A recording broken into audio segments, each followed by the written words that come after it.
Bonjour à tous. Aujourd'hui, on se retrouve pour faire suite à une vidéo que j'avais publiée sur les sprays lacrymogènes et notamment un point très important en ce qui concerne les dates de péremption. Aujourd'hui, donc, nous avons cette bombe TW1000, donc du gel OC, 50 ml. Voilà, donc ça c'est une très bonne marque allemande, très renommée, très puissante. Et comme on peut le voir sous la bombe, celle-ci a périmé en décembre 2021. Donc la question que tout le monde se pose, c'est est-ce qu'on peut toujours utiliser une bombe lacrymogène périmée? Donc celle-là est périmée depuis un peu plus de 8 mois, puisque nous sommes en août 2022. Au niveau de cette péremption, il peut y avoir deux problèmes. Le premier est la capacité de garder du gaz. Donc est-ce que le gaz propulseur sera toujours capable d'envoyer le spray et pour combien de temps? Et la deuxième concerne la capacité de neutralisation du produit actif à l'intérieur. En ce qui concerne cette bombe, donc elle est en OC, donc on appelle communément aussi le poivre. Donc ce poivre, lui, son composant actif, comme il est naturel, ne se périme quasiment pas. Ne se périme quasiment pas dans la mesure où la bombe n'a jamais été utilisée. Ensuite, si elle est utilisée une première fois, qu'elle n'est pas vidée, il est conseillé soit de la vider en général, pas sur l'individu, on essaie de la vider ailleurs. Dès qu'elle est utilisée, il y a un risque que le produit actif soit contaminé, donc elle soit moins efficace. Et donc ce qu'on cherche dans ce genre de produit, c'est un peu comme un extincteur, c'est qu'on ne s'en sert jamais, mais quand on a besoin de s'en servir, il faut que ça marche. Donc mon conseil, si vous en servez une première fois, ne serait-ce que pour une petite vaporisation, je conseille de la changer très rapidement. Et ensuite, donc, ce qu'on attend aussi de ces produits, c'est que quand on en a besoin, on appuie, ça percute, ça marche. Donc celle-ci, en fait, c'est une bombe haut de gamme et moi j'apprécie beaucoup parce que ce qui est intéressant, c'est le clapet de sécurisation. Il n'y a rien à casser. En fait, il suffit juste de lever avec le pouce et d'appuyer et de vaporiser. Voilà, on fait comme ça. Et ensuite, le deuxième aspect, bon, c'est la qualité allemande. Donc voilà, c'est costaud, les plastiques n'accrochent pas, sont bien lisses, c'est de la haute qualité. Le diffuseur ici, quand on aura le diffuseur, c'est pas un petit zigouigoui en plastique pas cher.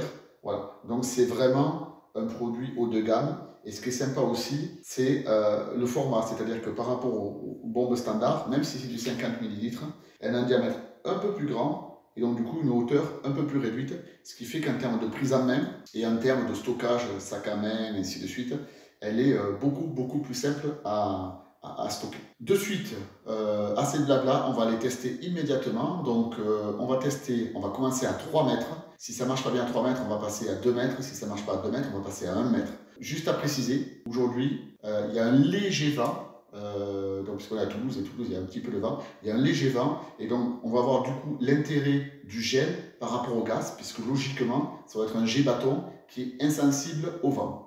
Allez, de suite, on part faire l'essai. Je vais procéder à plusieurs pressions. La première pour tester, est-ce que ça percute ou pas. Je fais une deuxième puis une troisième pression courte.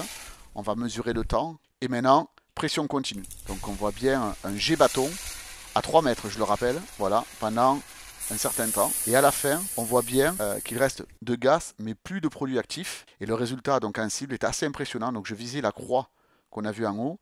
Et le produit est encore assez actif, le tir est assez précis et on voit bien donc le produit qui dégouline. Donc très content de cette bombe. D'ailleurs, au niveau même de la toxicité du produit, le marqueur utilisé est un marqueur indélébile et on voit bien que le spray arrive quand même à faire dégouliner l'encre indélébile. Voilà. Donc autant vous dire que je préfère être celui qui envoie le gel que celui qui le reçoit.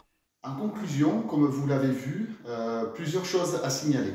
La première, c'est que même après 8 mois de péremption, cette TW1000 est toujours aussi efficace. On a bien vu qu'il y a plus de gaz que de produit actif, puisqu'à la fin de la pulvérisation, le gaz balance des petites gouttelettes, mais il n'y a plus de produit. Donc ça, c'est le premier point à signaler. Au bout de 8 mois, elle est toujours bonne. Encore une fois, je m'en étais jamais servi, elle était restée stockée à la maison, pas dans une voiture, voilà, dans des conditions optimales. Je pense qu'honnêtement, la date de péremption, c'est un peu pour se faire plaisir. Je pense qu'on peut, sur ce genre de produit, aller jusqu'à 12 mois, ça passerait encore. La deuxième chose à signaler, et on l'a bien vu sur le test, 3 mètres, ça porte largement et c'est hyper précis. On le voit sur la cible d'un papier que j'avais mis. Il y avait une petite croix comme moi dessus. Je visais la petite croix. Je faisais un tir à hauteur de poitrine, donc je visais même pas. Et la croix, elle a été bien touchée. Donc ce produit, ça vaut un peu plus cher que les produits entrée de gamme, mais concrètement, le produit est toujours là, c'est toujours efficace et c'est hyper précis. Donc voilà, vous voilà rassuré, si vous avez ce genre de produit, vous êtes en sécurité en espérant encore une fois que vous n'aurez jamais à vous en servir. Merci d'avoir regardé, n'hésitez pas à commenter, partager, liker et si ce n'est pas le cas, abonnez-vous. Merci, à bientôt.